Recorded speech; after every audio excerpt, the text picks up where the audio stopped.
জাতীয় নাগরিক পার্টি এবং বাংলাদেশ জামাত ইসলামী সহ আমাদের 10 দলীয় বিচার আমরা এখনো দেখতে পাইনি। সোশ্যাল মিডিয়াতে, ফেসবুকে, ইউটিউবে আমরা দেখতে পাচ্ছি খুনির ভিডিও। এ পর্যায়ে আপনাদের সামনে বক্তব্য রাখছেন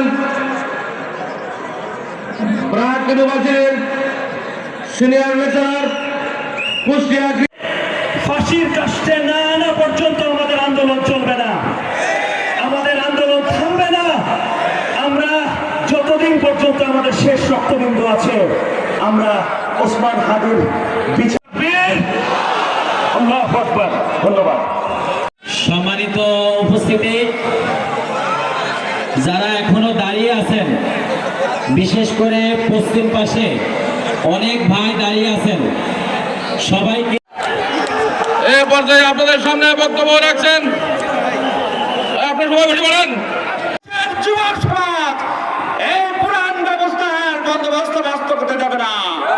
তারা চায় নতুন বন্ধ ব্যবস্থার নতুন স্বপ্নের বাংলাদেশ বিনির্মাণের জন্য।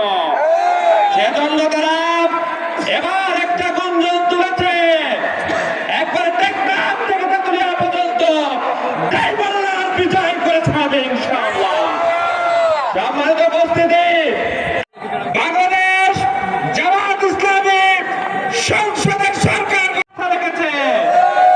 এদেশের আপামর জনগণ এবার দাঁড়িপাল্লার আগমন প্রত্যাশী আজকের প্রধান অতিথি বাংলাদেশের গণমানুষের রাষ্ট্র থেকে বাঁচিয়ে একটি আত্মনির্ভর রাষ্ট্রে পরিণত করার জন্য যে শপথ নিয়েছি, আল্লাহ আমাদের কামিয়াব করুন। পরিশেষে বলবো, কুষ্টিয়ার 7টি আসনে আমাদের জাতি বাংলা প্রতীকের প্রার্থীকে আপনারা বিজয়ী করবেন এবং আমরা সবাই ঐক্যবদ্ধভাবে। ধন্যবাদ।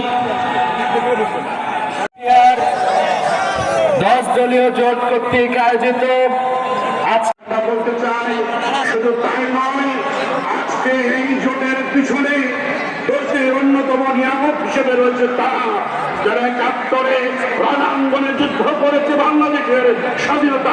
আজকের এই জাতি সহ আজকে জনতা, আসসালামু আলাইকুম ওয়া রাহমাতুল্লাহ। ভাইরা আমার, আজকে এই সমাবেশ বিগত 54 বছরে